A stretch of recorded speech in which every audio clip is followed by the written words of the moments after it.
Hey, it's your Wisconsin Wine Guy, and we are back with another wine review. Summer is approaching. Okay, well, we're still in the spring, but as you can tell, I am ready for summer, especially when you get those hot days or warm, really warm days and bright sunny days in the springtime. But enough of the weather. We're still drinking wine. Springtime is here. We moved away from the kind of moved away from the very full-body heavy wines. It's still a little cold on some days, so you can still enjoy some of those going through spring. We're slowly starting to move into white wines, rosés, and nice, sometimes complex, but nice light to medium style red wines. And today would be no exception. So, for those who are new, I review wines that I like to call everyday drinking wines. And I call it everyday drinking wines because you can find these wines almost everywhere you shop, grocery store, liquor store, and some wine shops. You can find these wines. I give them a taste and then let you know what I think about these wines, utilizing the infamous thumb rating system. Hey, thumbs up. Says, I recommend that wine. It's pretty solid. Good value. Good tasting wine. 3/4 that I was introduced to this wine, or I was hanging out, I was at a party, like, whoa, what surprises? You know what? I think I would share this with my friends, or maybe become my everyday drinking wine. Halfway, ooh, wow, something about the wine that did not work with my palate, but it doesn't make it a bad wine. You give it a taste, and then let myself and the rest of us know what you think.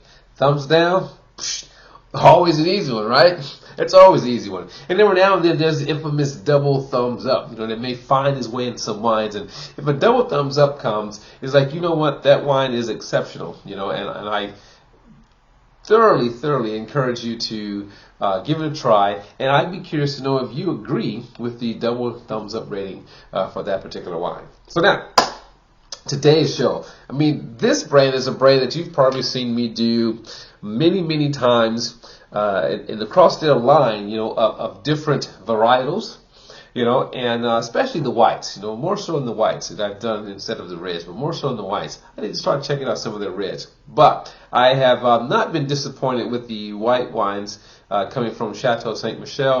I believe the playlist 2018 and now we're at playlist 2024. So this is going to be current. So it seems to be each year from the 2018 wine review playlist, I've reviewed some of the Chateau Ste. Wines.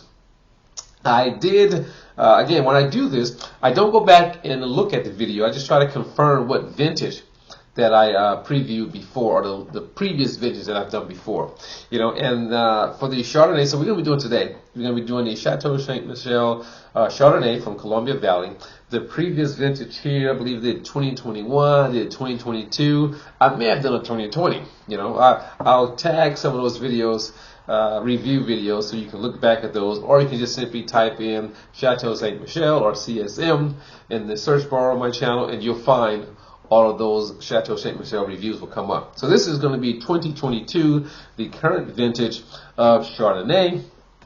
And then we're going to be doing the 2022 current vintage of the Riesling, both from Columbia Valley. But here's the interesting thing about the Riesling. The last time that I reviewed the middle range of medium dry Riesling was in 2018. Right? So now we're at 2022. I'm kind of behind. All right, so we're going to talk a little bit more about that. But let's get these wines poured and let's get this show on the road. Now, Chardonnay, these wines you can find, on sale. You'll find them at $6.99, $7.99, depending on where you shop. Regular retail, you'll find anywhere from $9.99 to $14.99. Okay, depending on where you're shopping. All right. So let's get these poured. So the Chardonnay goes through a process of being made that I tend to enjoy, when the winemakers do this. So part of the wine is fermented and aged in oak, on the lees, and then part of the wine goes through stainless steel and also secondary fermentation, mallow. And what they do, once the wine's ready, there's a final blend that takes place. Each stainless steel versus the oak, fermented wines, blended together, to give the wine a lot of its youthful qualities in addition to some complexities. All right, and I kind of like that, so you don't get like if it's just all oak, but dominance of oak taste to the wine, or if it's unoak, maybe you want a little bit of oak, so you get the best of both worlds here. And I've always enjoyed that with Chateau Ste. Michelle, so we'll see if the 2022 is still in line. Now, for the Riesling, okay? Whoa, that's pretty nice. So for the Riesling, Haley's Corker. So the Riesling, how many times can I say that? Riesling, again, as I said, the last time I reviewed the off-dry, medium dry Riesling was the 2018 vintage. Now, what I like about the Chateau Ste. Michelle is that they have 4 different levels, you want to say that. So they have the sweet harvest, or the harvest sweet Riesling. That's almost like dessert-like. They have the sweet Riesling. They have this one here, which is the off-dry or medium-dry Riesling. Then they have the dry Riesling. And looking back at my videos, I've never reviewed the dry Riesling. Okay, so this will be the second time for this one. But I have a lot of sweet harvest or harvest Riesling, late harvest Rieslings. So I need to, get the dry so I can now complete the series of Chateau Ste. Michelle's Riesling. So now, just look at these wines here. Again, ray of sunshine, golden colored here for the Chardonnay, and we go from clear to subtle greenish yellow hues, but very, very faint, on the Riesling. Subtle effervescence here exists in that Riesling, which you heard from the Haley's Corker and the pop. I must have shook it up accidentally. So 13%, 14% alcohol on the Chardonnay, and on the Riesling we're looking at 12% alcohol. We already talked about the price ranges. So let's give them a nose and a smell. Oh, let me show you this here. I said this before, but I wish a lot of wines would do this. On the back here, it tells you on the scale from dry to sweet, where does this fall on the scale? As you can see, this falls right in the middle. So medium dry, but hopefully has a nice balance to it. We're going to find out. So let's give this a smell. And of course, I'm going to do the Chardonnay first, just in case this has a little more fruitiness or sweetness to it. I don't want to kill the Chardonnay. Here we go. Nose.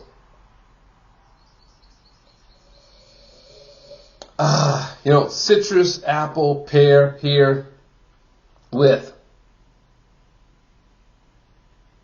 a subtle wood or toastiness. It's very, very faint here. Very faint. I mean, it's there, but it's very faint. You get more of a fresh fruit nose coming from this Chardonnay. Wow, nice. It puts on the nose. It puts me in mind to some of the French Chardonnays from Burgundy. Very nice. Now for the Riesling. Okay, so pear, citrus, more like let's pick out a citrus, right? I'm gonna go with lemon. Lemon just comes straight into my mind because a couple of days ago I squeezed some lemons, for a drink, so it's like, wow, right there. Now, for the Riesling is going to be apple, subtle floral notes. Wow, and I taught this lesson before, more like honeysuckle floral notes. I taught this before, back in the early days, of trying Riesling, especially American Rieslings. You get that petroleum nose, So I tell the story a lot. I was attending a all German portfolio tasting, and I was tasting the Rieslings and looking for that petroleum, because I had grown into this idea, the stronger the petroleum, the better the Riesling, right? But that was that American thing, So then, as I'm talking about this, and one of the winemakers, bless his heart, pulled me to the side behind the curtain, and in a nice way, read me, about that. So, could you stop talking about the petroleum? Because for us, that's actually a fault in the wine. Okay. Sometimes you'll have some there, even in German wines. They don't like it, but sometimes it's present in a minute sense. But it's not something that's desirable. But it became a very popular thing, a very recognizable thing here in America for Rieslings or domestic Rieslings, and probably other Rieslings outside of Germany. You kind of look for that. Now, I say this because I've come to learn that a little bit, it's okay, but if you smell that right away, to me, it's like no go, because it's also going to be in the taste. But a little bit is okay because it kind of blends in with the apple, aroma or the apple smell, of the wine. But this has a little bit of apple. You do pick up some citrus notes, but more apple. I don't want to say Granny Smith. I would go more like a Gala apple myself. And I like Gala. I won't go with a Honeycrisp or a Granny Smith, but I'll go with a Gala apple. I like those too, by the way. But I still would stick with that, kind of honeysuckle flower, that flower where you take this and get a little sip of sweetness, honey sweetness, just like the bees. Now, let's give it a taste. First step, as always, is going to be the rinse. We're looking for acidity. No acidity, no play. Right? You know how it goes. Second sip, we taste.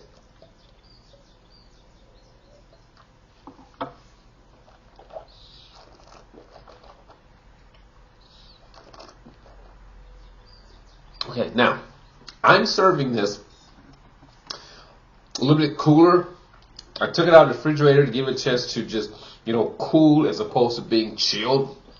Because I truly want to taste, all that this has to offer. I've had it chilled. Chilled, it's very crisp, very light, very elegant tasting. But then as it warms up in the palate, more of its flavor qualities, flavor components begin to come out. But now, in this case, cool, not warm, but cool tasting, you get more of its depth, that richness, because it spent time on the lees, stirred on the lees, you get that. But you still don't lose the crispness, of this Chardonnay because of that final blend that takes place. I wish I was able to find what the percentages were, but actually I think I did have percent. I think it's 63% of the barrel fermented and the rest being stainless steel. I remembered.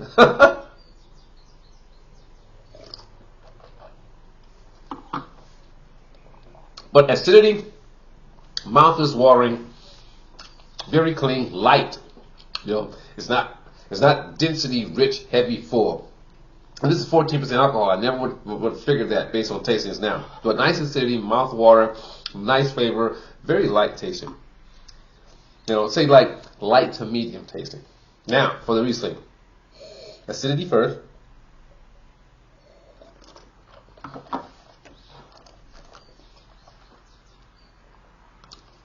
Again, great mouth-watering acidity, for me here. Apple, for sure, all the way through. Now, one more taste here.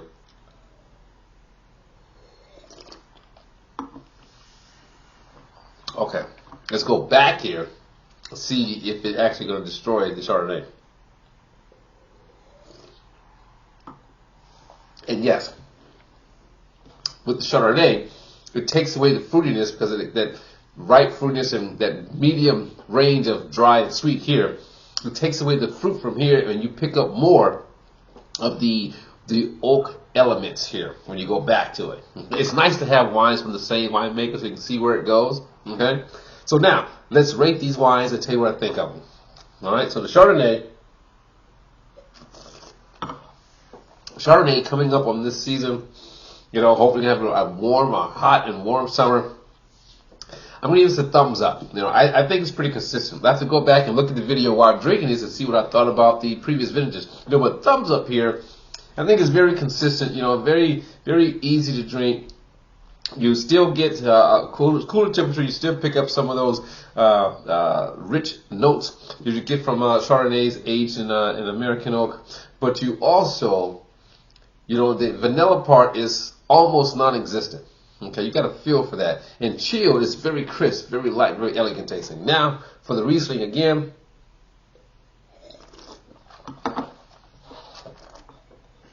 Now, for the dry wine drinker, they still may think this is too sweet. Okay, I think it's just right down the middle. Very ripe apple fruit tasting.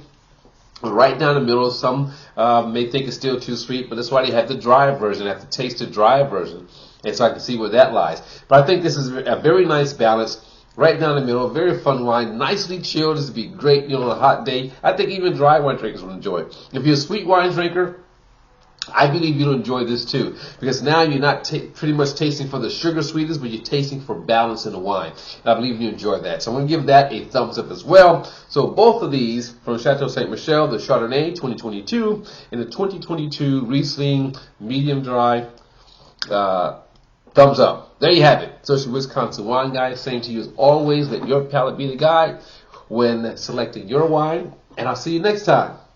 Ciao.